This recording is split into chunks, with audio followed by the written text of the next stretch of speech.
hak cipta, undang-undang hak cipta dibuat bukan untuk membatasi karya seseorang, namun untuk melindungi hak kekayaan intelektual seseorang agar karyanya itu bisa memiliki nilai dan harga. Ya, artinya apa? Artinya kita memang juga wajib, ya. Kita ini wajib menghargai hak kekayaan intelektual seseorang.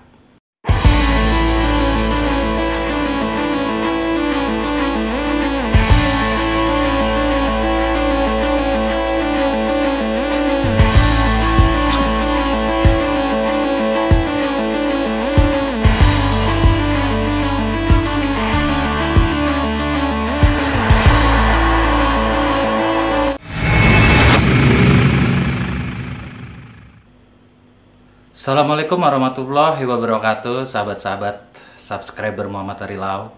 Ya, saya ingin memberikan edukasi tentang pentingnya kita sebagai masyarakat memperhatikan yang namanya apa itu hak cipta, ya, hak kekayaan intelektual. Artinya suatu brand itu kita mesti menghargai.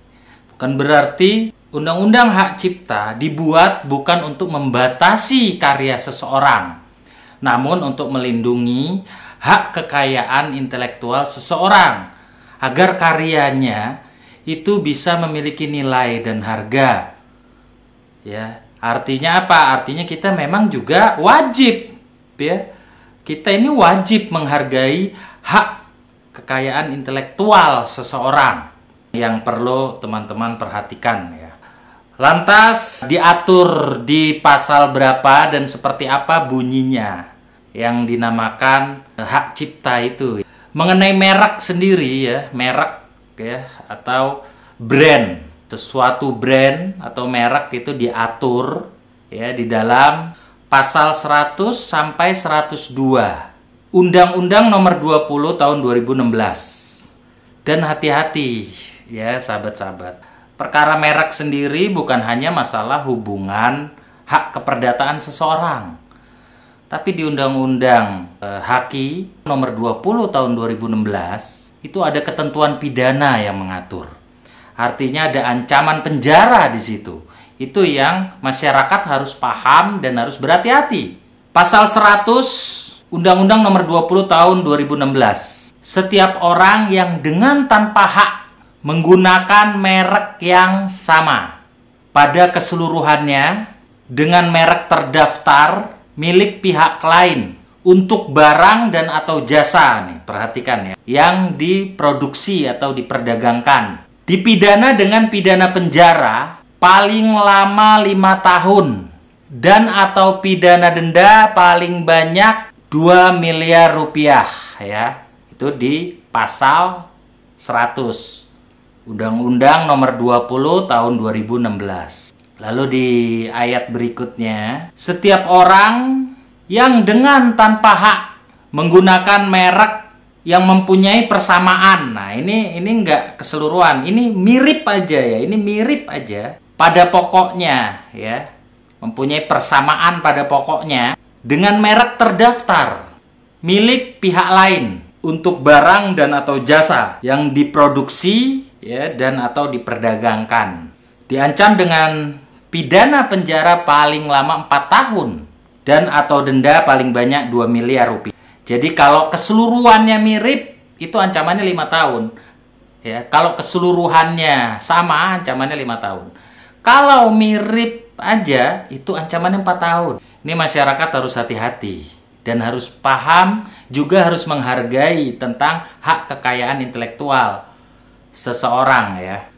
Lalu ada lagi, ya, di pasal 101 Undang-Undang Nomor 20 Tahun 2016. Seseorang yang dengan tanpa hak menggunakan tanda yang mempunyai persamaan pada keseluruhan dengan indikasi geografis milik pihak lain untuk barang dan atau produk yang sama atau sejenis dengan barang dan atau produk terdaftar, dipidana dengan pidana penjara paling lama 4 tahun dan atau denda paling banyak 2 miliar rupiah. Nah, ini pasal yang memperdagangkan ya. Di pasal 102 Undang-Undang Nomor 20 Tahun 2016, setiap orang yang memperdagangkan, ini menjual ya, barang dan atau jasa dan atau produk yang diketahui atau patut diduga mengetahui bahwa barang atau jasa tersebut merupakan hasil tindak pidana sebagaimana dimaksud dalam pasal 100 maupun 101 ya, undang-undang yang tadi saya sebutkan berkaitan dengan merek ya. Itu juga kena pidana. Jadi yang ikut memperdagangkan ini kena pidana. Ancamannya paling lama 1 tahun atau denda paling banyak 200 juta rupiah. Jelas ya, sahabat-sahabat Muhammad Arilau, semoga subscriber saya ya makin bisa mengerti dan makin berhati-hati dan jauh dari permasalahan hukum yang ada. Ya. Sahabat-sahabat saya semuanya, untuk perkara seperti ini, apakah ini delik aduan atau delik biasa? Ya. Perkara merek ini adalah delik aduan. Jadi perkara pasal 100 sampai dengan 102 ya, itu dijelaskan bahwasanya di pasal 103 Undang-Undang Nomor 20 Tahun 2016 ini merupakan delik aduan. Artinya apa? Artinya pemilik brand atau merek ini kalau dia melakukan laporan ya ke penyidik, kepolisian, ini pelakunya bisa ditangkap. Yang menjual atau memproduksi itu juga ikut ditangkap. Ikut diproses secara hukum. Karena ini delik aduan, maka saran saya agar tidak ada penyesalan di kemudian hari apabila ada orang yang sudah terlanjur ya menggunakan merek orang lain, brand orang lain, segera ya, karena hukum ini nih berjalan terus waktunya nih. Hukum ini bom waktu. Hukum apabila permasalahan hukum, persoalan pelanggaran undang-undang kita sudah sadar tahu terjadi terhadap diri kita, jangan ditunda. Gerak cepat atau gercep ya sahabat-sahabat. Artinya apa? Artinya cepat datangi pemilik merek, minta maaf, atau kalau memang kita mau menggunakan mereknya dan kita anggap itu adalah peluang pintu rizki ya. Undang-undang merek tidak membatasi karya seseorang, tidak membatasi ya aktivitas, namun harus tetap ya menghormati hak-hak intelektual, kekayaan intelektual orang lain.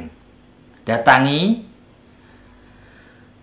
ajak berhadapan ke notaris, minta restu, minta izin untuk menggunakan mereknya agar selamat dan tidak dipidana. Oke, diaktakan melalui notaris, ya, pejabat berwenang atau penetapan pengadilan dengan batas tertentu atau selamanya atau selama digunakan, ya, dengan kesepakatan-kesepakatan kedua belah pihak yang memang saling menguntungkan. Tidak merugikan satu sama lain. Ya, lakukan itu. Itu jauh lebih aman, lebih selamat. Toh tujuannya juga misalkan untuk mencari rezeki juga, ya sama-sama mencari rezeki itu lebih damai, lebih indah.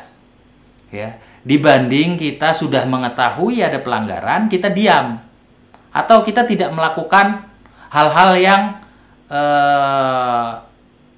istilahnya untuk bagaimana memperjuangkan hak-hak hukum kita sendiri juga. Padahal kita tahu ada pelanggaran, ada undang-undang. Atau kita mengandalkan orang lain. Ya, misalkan nih ada suatu grup yang menggunakan grup seseorang ya, dan itu sebuah merek brandnya sudah didaftarkan. Terus dia mengandalkan manajemennya misal, atau mengandalkan manajernya misal, nanti diurus sama manajemen atau manajer. Jangan. Kenapa? Karena yang ditahan itu kalian. Ya, apabila diadukan yang masuk penjara kalian. Manajer buang badan, kan buang body. Jangan sampai dirugikan. Nah, semoga ya uraian saya, edukasi ini bisa bermanfaat untuk semua sahabat-sahabat, untuk edukasi masyarakat dan masyarakat lebih memahami hukum dan selamat, nggak terjerat. Ya, nggak terjerat dan kita hidup juga tenang, tidak ada masalah. Ya. Oke, sekian aja dari saya. Jangan lupa subscribe-nya, like, dan kalau memang menurut sahabat-sahabat ini bermanfaat, silakan di-share video ini. Terima kasih banyak atas kesetiaan kawan-kawan mengikuti channel ini. Semoga ini bermanfaat. Assalamualaikum warahmatullahi wabarakatuh.